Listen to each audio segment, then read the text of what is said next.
शिवशक्ती प्रार्थना या चॅनलमध्ये तुमचं खूप खूप स्वागत आहे। श्री स्वामी समर्थ।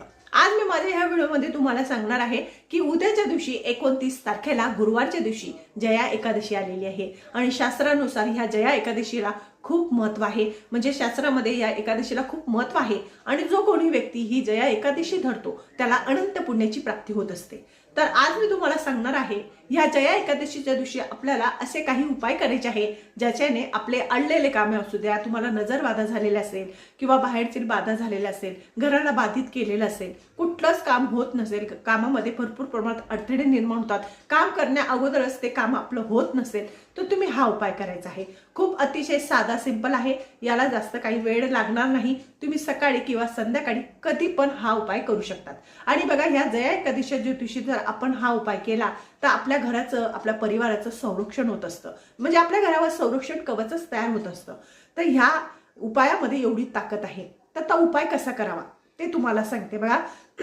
तुम्ही हा उपाय सकाळी किंवा संध्याकाळी कधी पण करू शकतात।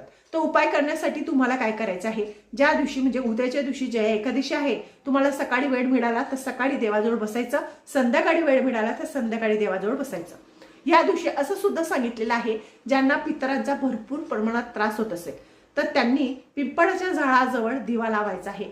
म्हणजे पिंपळाच्या झाडाजवळ दिवा लावायचा आहे, म्हणजे ते पिंपळाच्या झाडाला स्पर्श न करता, कारण की त्या ठिकाणी संध्याकाळच्या टायमाला विष्णू भगवानाचा आणि लक्ष्मी मातेचा वास असतो।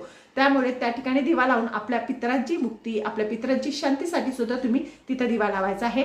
दुसरं म्हणजे बघा, आपल्या घराचं आपले काम होण्यासाठी, आपल्या घरामध्ये जे बाधित झालेले असतील किंवा नजर लागलेली असेल, तुम्हाला सतत वाटत असणार की मला कोणाची तरी नजर लागलेली आहे, माझं घर बाधित झालेलं आहे, त्यामुळे माझी कामं होत नाही, माझ्या कामांमध्ये अडथळे निर्माण होतात। तर तुम्ही काय करायचं आहे, तुम्ही ओम नमो भगवते वासुदेवाय ह्या मंत्राचा 108 वेळेस 3 माळ करायची आहे, किंवा 1 माळ केली तरी सुद्धा चालेल, किंवा विष्णू सहस्रनाम संकल्पयुक्त जर तुम्ही या दोघींमधून एक केलं 43 दिवसापर्यंत तर तुम्हाला अनुभव येतो, तुमचे कामं मार्गी लागतात, तुमच्या घरामध्ये सुख समृद्धी नांदते आणि मनामधले जे कामं आहे, नजरबाधा झालेली आहे, बाधित केलेलं आहे, संपूर्ण निघून जातं आणि आपल्याला आपल्या घरामध्ये संरक्षक कवच तयार होतं। म्हणून या जया एकादशीला खूप महत्त्व आहे आणि या जया एकादशी धरल्याने आपल्यावर कुणी कितीही केलेला असू द्या संपूर्णपणे नष्ट होतं। त्यामुळे हा व्रत करून बघा आणि अनुभव घेऊन बघा। माझं चॅनल आवडत असेल लाईक करा, सबस्क्राईब करा। श्री स्वामी समर्थ।